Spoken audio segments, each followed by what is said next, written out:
Hello, my friend. Today I want to start with something that many people feel but do not know how to explain. You sit down to study. You read the lesson carefully. You listen to the explanation. And then the next day it is gone. You try to remember, and there is almost nothing there. You think to yourself, what is wrong with me? Why can I not hold on to anything? And maybe you start to believe that you are just not a person with a good memory. That some people are born with strong memories, and you are not one of them. I want to tell you right now, clearly, music, and honestly, that this is not true. The problem is not your brain. The problem is that nobody ever taught you how memory actually works. And once you understand how it works, everything changes. That is what today's episode is about.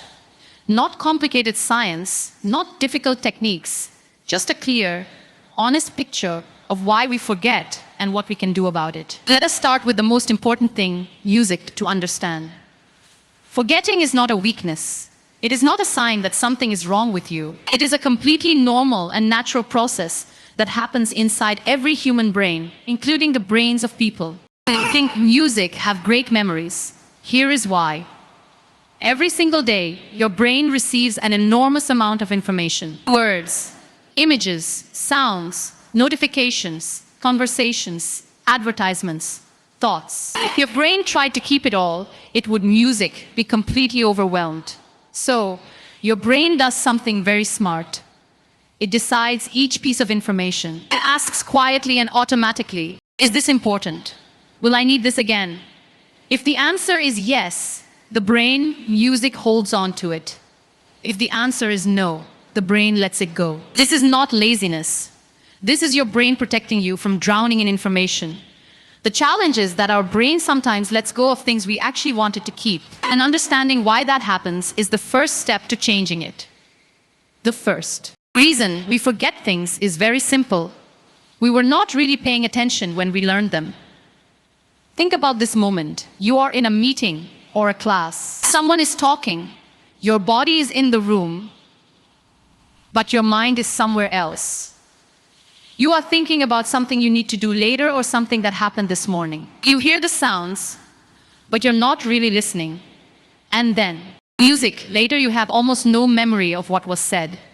This is not because your memory is weak. It is because memory always begins with attention. Your brain can only store something it actually received in the first place. If your attention was elsewhere, the information never really registered. It is like music. Trying to take a photograph with the lens cap still on. The camera was there, the moment was there, but nothing was captured. This happens to all of us more often than we realize, especially now when our phones and our thoughts are constantly pulling our attention, music, in different directions. The second reason we forget surprises many people. We forget because we try to memorize things without understanding them. Many learners, especially in school, spend hours repeating words, dates, and sentences over and over, trying to push them into their memory by force. But the brain does not work well with repetition alone. The brain works with meaning. When you understand something, your brain connects it to things you already know. It builds a link, and that link is what makes the memory strong and lasting. When you only repeat without understanding, the brain has nowhere to put the information. It has no connection to hold on to. So it slips away.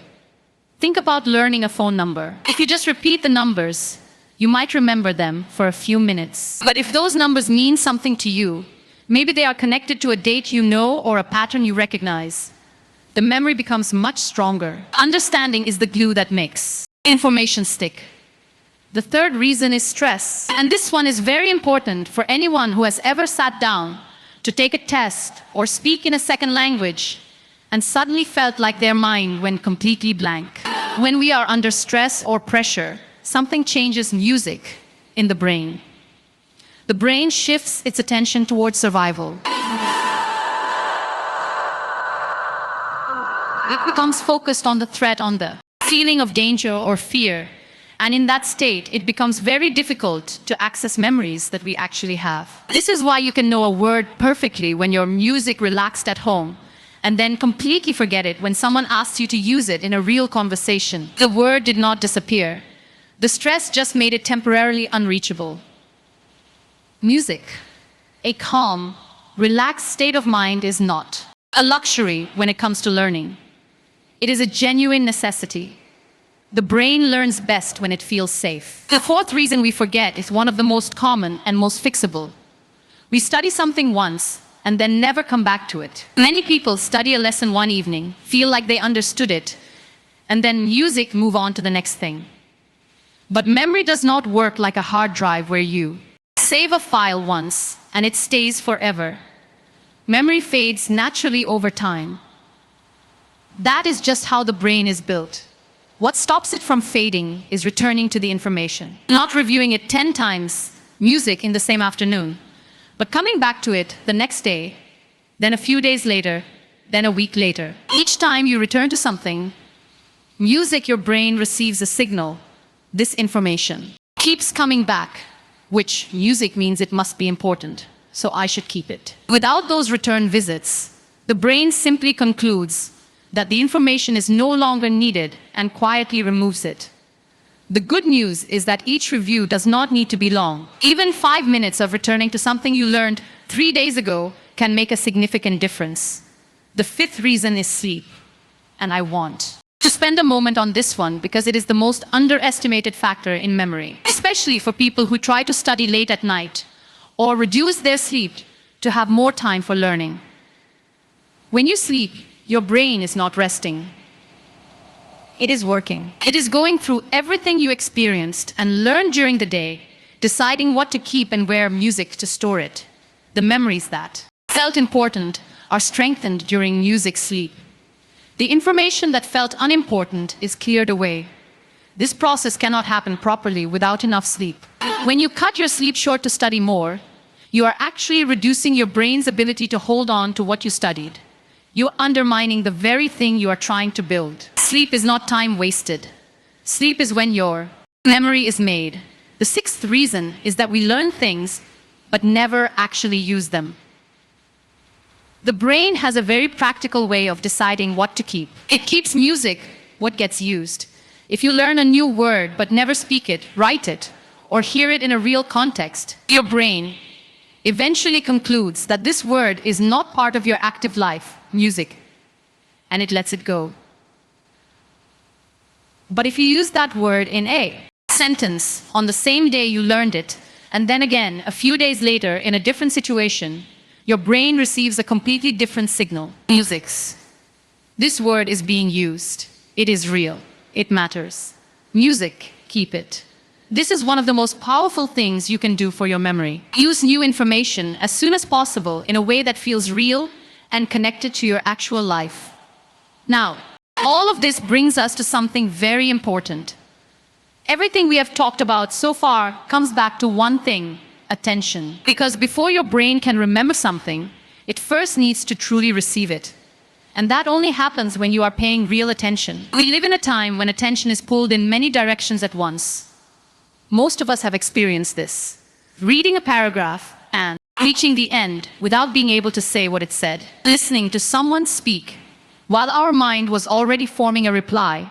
Watching a video while also scrolling through something else. In all of these moments, attention was split, and split attention means the information never fully enters the brain in the first place. There is a common belief that doing many things at the same time is music efficient. But for learning and memory, the opposite is true. When you focus on one thing completely, your brain treats that thing as significant. It pays close attention. Music, it stores it more carefully. One task done with full attention is remembered. Many tasks done halfway are forgotten. This does not mean you need to study for hours without stopping. It means that when you sit down to learn something, you give it your whole mind for that period of time. Even if that period is only 20 minutes. 20 minutes of full attention is worth more than 2 hours of half attention. And the simplest way to protect your attention is to remove the things that music break it. Put your phone in another room. Close the tabs you do not need. Tell yourself for the next 20 music minutes, this is the only thing I am doing. Then actually do it. That single habit practice consistently will improve your memory, music, more than any technique or trick. The last thing I want to say before we move forward is this. Everything in this episode points toward one simple truth. Memory is not a fixed thing you are born with. It is something that responds to how you treat it. Give your brain real attention, genuine understanding, enough sleep, regular review, and real opportunities to use what it learns. And it will remember, not perfectly, music not immediately, but consistently and increasingly over time. You are not a person with a bad memory. You are a person who has not yet learned how to work with your memory the music way it actually works. That changes today. So now that we understand why we forget, the question is, what can we actually do about it? And I want to start with the thing that matters most before any technique or method: attention. Because no memory technique in the world will help you music if your attention is not there first. Memory cannot save what the brain never truly received. The good news is that attention is not fixed. It is a skill. And like any skill, it can be trained. But before you try to train it, it helps to understand one simple thing about how the brain works. The brain pays attention to what it finds interesting or useful. It ignores what feels pointless or boring. This is not laziness. This is the brain being efficient. So, one of the most powerful things you can do to improve your attention is to ask yourself, before you start learning something, why does this matter to me? Where will I actually use this? That one question changes the experience. When your brain sees a real reason to pay attention, it pays music attention. When it sees no reason, it wonders. So do not just open a book or start a lesson without first giving your brain a reason to care. Take 10 seconds, music, ask yourself why this matters, then begin. The second thing that genuinely helps attention, music, is curiosity. And you can create curiosity deliberately even for topics that do not naturally excite you. Instead of starting with the answer, start with a question. Instead of saying, "Today I will learn about grammar rule number 7, say, "I wonder why this sentence sounds strange and that one sounds natural. Let me find out." Questions wake the brain up. They give it a puzzle to solve. And a brain that is solving a puzzle is a brain that is paying attention. Try this the next time you sit down to study. Before you read the material, look at the title or the topic, music, and ask yourself 3 questions. What do I already know about this? What do I not understand yet? What do I want to find out? Then, read or listen with those questions in your mind. You will notice the difference immediately. Now, another thing most people get wrong about attention is the length of study sessions. Many learners believe that studying for 2 or 3 hours in one sitting is more productive than studying for shorter periods. But this is not how attention works in practice. The brain's ability to focus deeply starts to fade after about 20 to 30 minutes of continuous effort. After that, the brain is still producing activity, but the quality of attention drops. You are reading but not really taking it in. You are listening, but the information is not sticking. Short focused sessions with real breaks between them are consistently more effective than long tired sessions. 25 minutes of complete focus then. A 5-minute break where you actually rest and do not check your phone.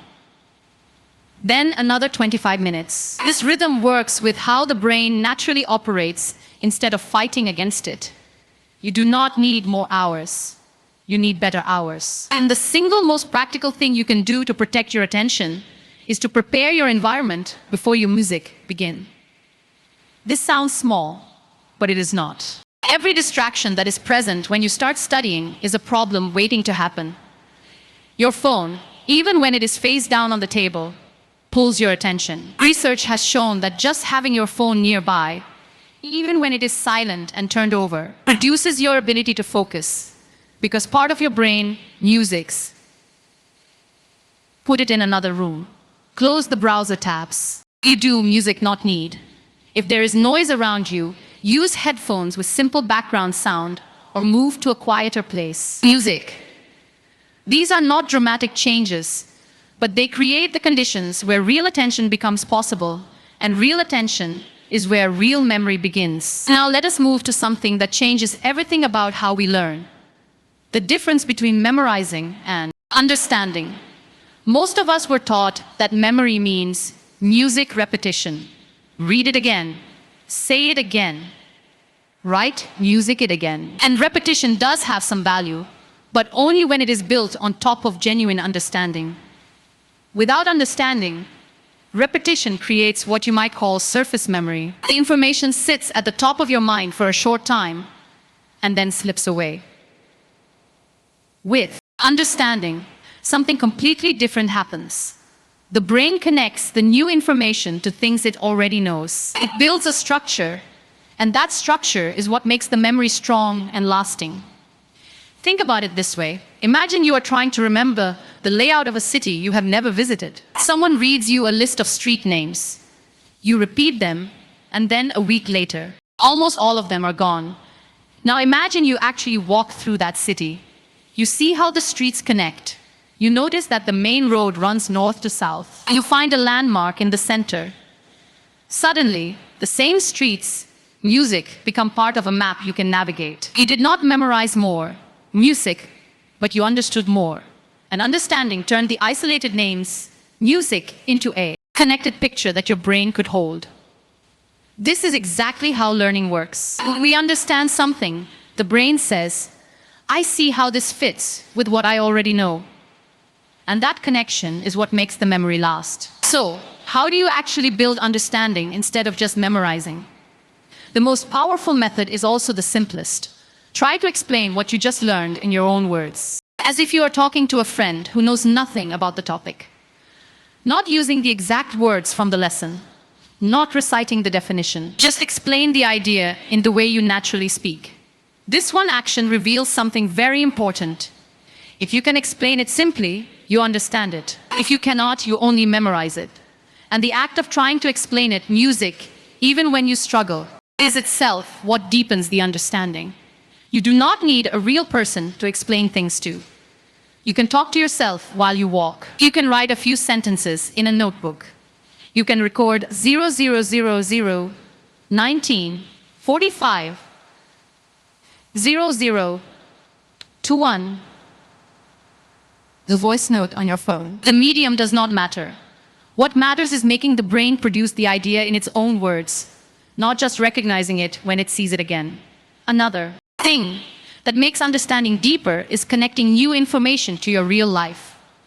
Abstract information is difficult for the brain to hold because it has nowhere to attach it. At the moment you connect an idea to a real experience, a personal memory, or a situation from your daily life, the brain has something concrete to link it to. For example, if you are learning the English word, exhausted, and you just repeat it 10 times with its definition, it might stay for a day or two. But if you think of a specific moment when you felt truly exhausted, maybe after a long week at work or after a difficult journey, and you connect that memory to the word, something changes. The word is no longer just a definition.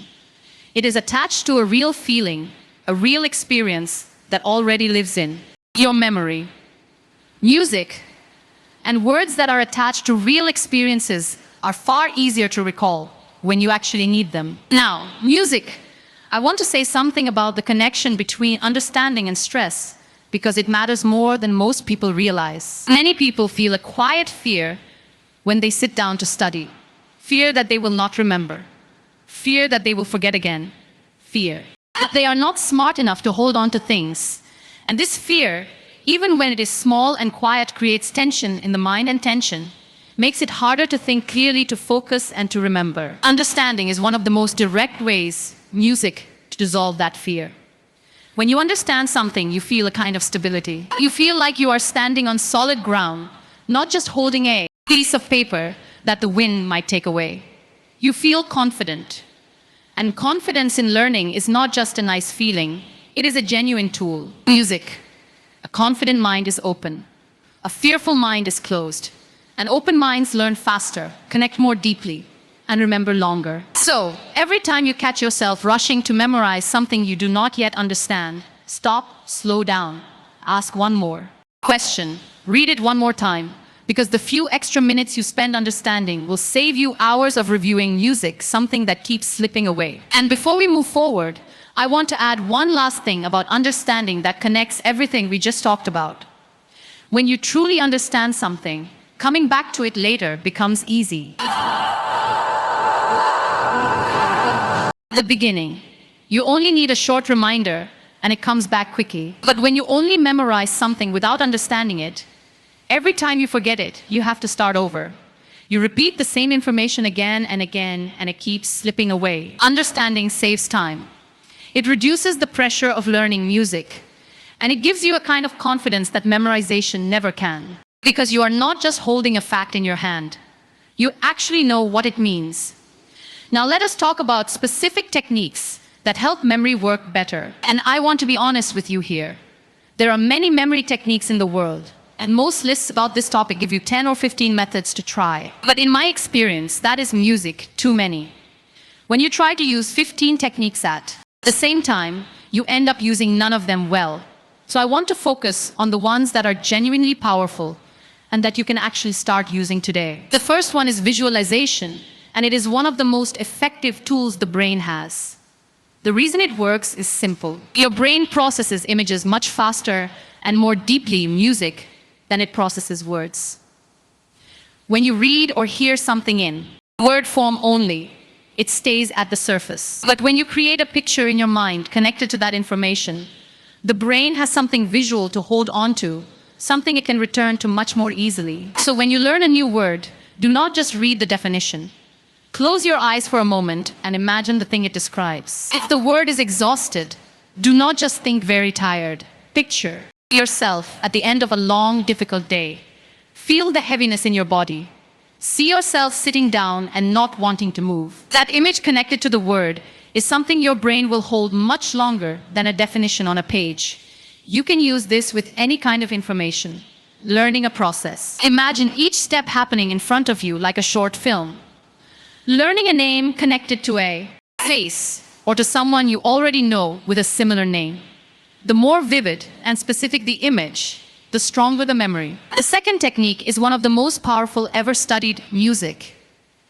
And it goes against what most people do when they try to remember things. Most people, when they want to review something they learn, open their notes and read them again. It feels productive. It feels comfortable. You are looking at the information. It seems familiar, and you feel like you remember it. But this feeling is misleading. Recognizing something when you see it, music, is very different from being able to recall it when you need it. And the only way to build real recall is to practice recall directly. This means closing the book, putting away the notes, and trying to remember without any help. What did I learn today? What were the main ideas? Can I explain this in my own words without looking? This feels harder than rereading, and that difficulty is exactly the point. When your brain has to work to retrieve information, music, when it has to search and find the memory rather than just recognize it, that searching process is what makes the memory stronger.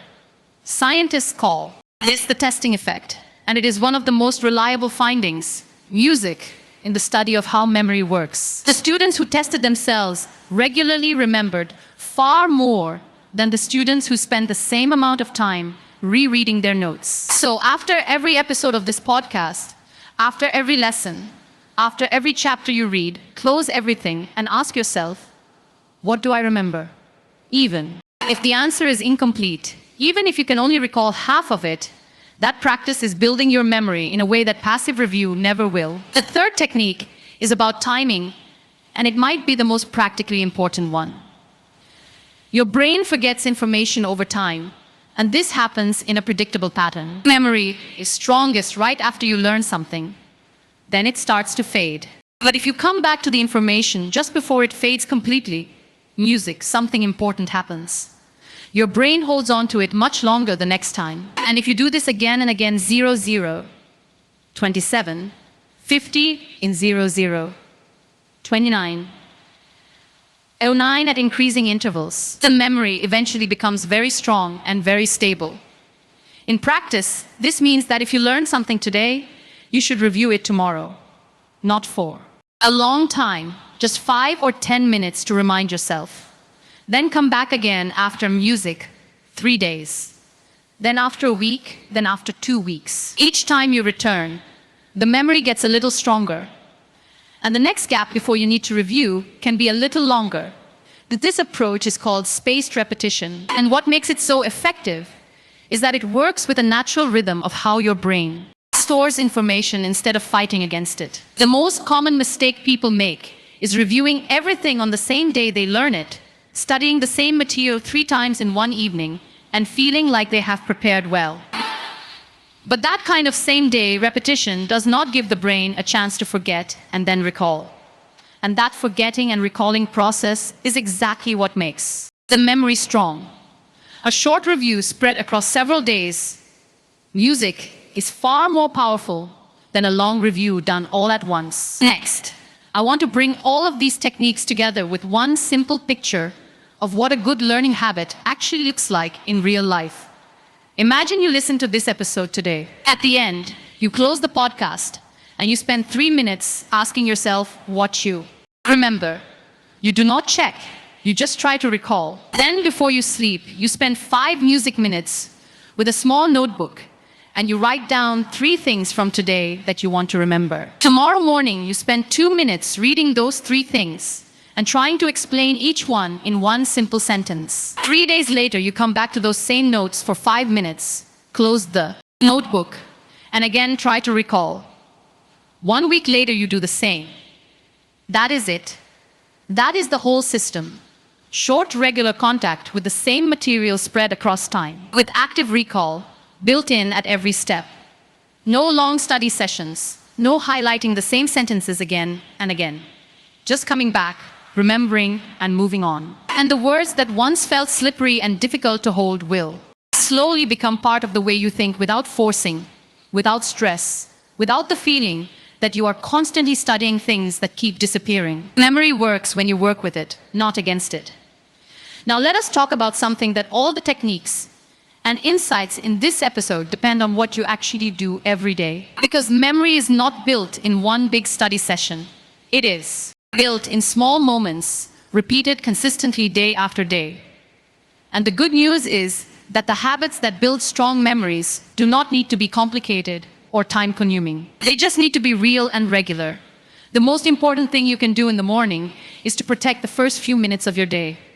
Many people wake up and immediately reach for their phone. Within 60 seconds, their mind is already full of news, messages, and notifications, all competing for attention before the day has even properly begun. A mind that starts the day like that is already scattered. And a scattered mind does not learn well. Try something different. Give yourself 5 to 10 minutes in the morning before you look at your phone. Breathe slowly. Think about what you want to learn or do today.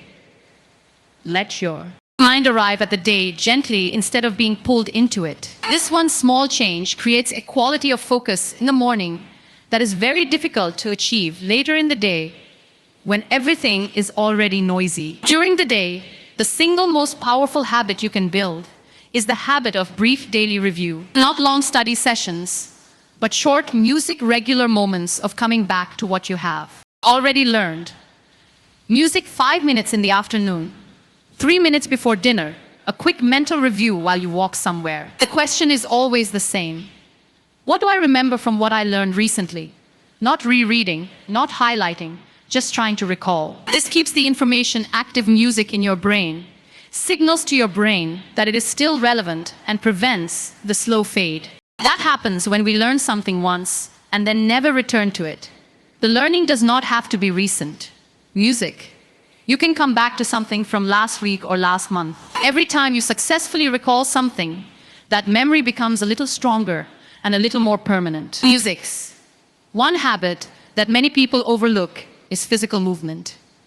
There is real evidence that physical activity, even gentle walking, improves the brain's ability to form and hold memories. When you move your body, blood flow to the brain increases. Music. The brain becomes more alert. It processes information more efficiently. This is why some people find that ideas come more easily when they are walking than when they're sitting still. So if you have studied something and you want it to stick, try going for a short walk afterwards. Even 10 or 15 minutes of gentle movement, music can help the brain consolidate what it has just learned. And if you find yourself feeling mentally tired or foggy during a study session, getting up and moving briefly is often more effective than pushing through and staring at the same material with a tired music mind. And then there is patience. I want to say this clearly and honestly because it is a part of memory improvement that most people do not talk about enough. Progress with memory is slow, not because you are doing something wrong, but that is simply how the brain works. Real lasting changes in how you learn and remember take weeks and months, not music days. There will be times when you practice everything correctly and still feel like you are forgetting too much. There will be sessions where recall feels difficult and slow. There will be days when you wonder if any of this is actually working. These moments are normal. They are part of the process. The learners who develop genuinely strong memories are not the ones who never struggle. They are the ones who keep going on the days when it is hard. Who trust that the building is happening even when they cannot see it, and who understand that consistency over time will always produce results. That talent alone never can. You do not need to be a naturally gifted learner. You need to be a consistent one. And consistency is something every person is capable of, regardless of how strong or weak they believe their memory to be right now. Let me close with something I hope you carry with you after this episode. At the beginning, we talked about the feeling of studying hard and still forgetting, of working and feeling like nothing stays. I want you to understand now that this feeling was not evidence of a weak mind. It was evidence of a method that was not matched to how your brain actually works. You were not failing at memory.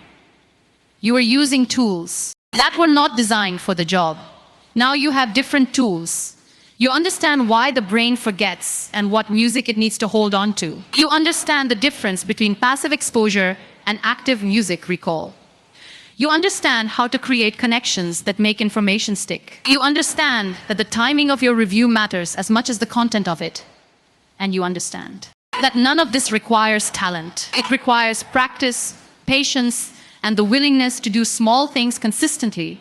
Music, even on the days when progress is invisible. Your brain is not your enemy. It is not broken. It is doing exactly what it was designed to do. Music, your job now is to work with it, not against it. Start today, not with everything at once, but with one thing. Tonight. Before you sleep, close your eyes and ask yourself, what do I remember from today? Whatever comes, that is enough for today. Tomorrow you can do it again, and the day after. Small steps repeated honestly are what change everything. That is how memory works. And now for the first time, you know how to use it. If this lesson helped you, like the video so more people can learn this skill, share it with someone who struggles to remember, and subscribe to the channel for more graded readers and learning lessons. Keep learning, keep practicing. Goodbye for now. Your progress doesn't music end here. To continue advancing your English skills, click on the next video, or music, explore the additional video that we thoughtfully selected for you.